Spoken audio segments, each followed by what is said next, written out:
ওনাকে যেমন আমাদের ওলামাদের সেক্রেটারি বললেন যে বিশ্বাস জাহাঙ্গীর আলমকে মন্ত্রী হিসাবে দেখতে চায়। আসলে স্বাধীনতা পরবর্তী স্বাধীনতার আগে তো নয় মন্ত্রী পায় নাই। আপনারা কি মনে করেন যে আসলে তাকে মন্ত্রী হলে মন্ত্রী হিসাবে পেলে এই জনপদের এই জেলার উন্নতি হবে এবং সারা বাংলাদেশের উন্নতি হবে? জি, আমি অবশ্যই বিশ্বাস করি যে খুলনা বিভাগ থেকে সর্বোচ্চ ভোটের ব্যবধানে বিশ্বাস জাহাঙ্গীর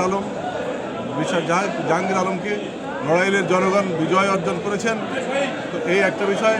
আর একটা নড়াইল হচ্ছে গোপালগঞ্জ ঘেঁষা একটা কনস্টিটিউশন। এই গোপালগঞ্জের পাশে থেকে এই পথ অতিক্রম করা এটা অত সহজ ব্যাপার না। তার মধ্যে দিয়ে জনগণের স্বতঃস্ফূর্ত সাড়ার কারণে আজকে জনগণকে প্রত্যাশা দিয়েই আজকে এখানে উনি বিজয় হয়েছেন।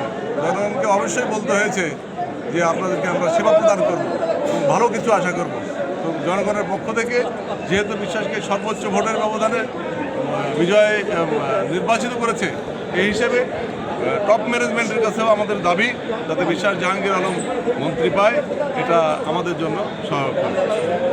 দর্শক, আপনারা যেমনটি শুনছিলেন যে এই জনপদের মানুষ এখন চাচ্ছে যে বিশ্বাস জাহাঙ্গীর আলম যদি বাংলাদেশ সরকারের মন্ত্রী হিসাবে নিয়োগ পায় তাহলে এই অঞ্চল এই জেলা উন্নতি হবে এবং সেই সাথে বাংলাদেশের সার্বিক উন্নয়নে তার যথেষ্ট অবদান থাকবে বলে এই অঞ্চলের মানুষ মনে করেন।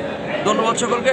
আসসালামু আলাইকুম। মোহাম্মদ জিয়াউর রহমান জামি, বিজয় টিভি, কালিয়া, নড়াইল।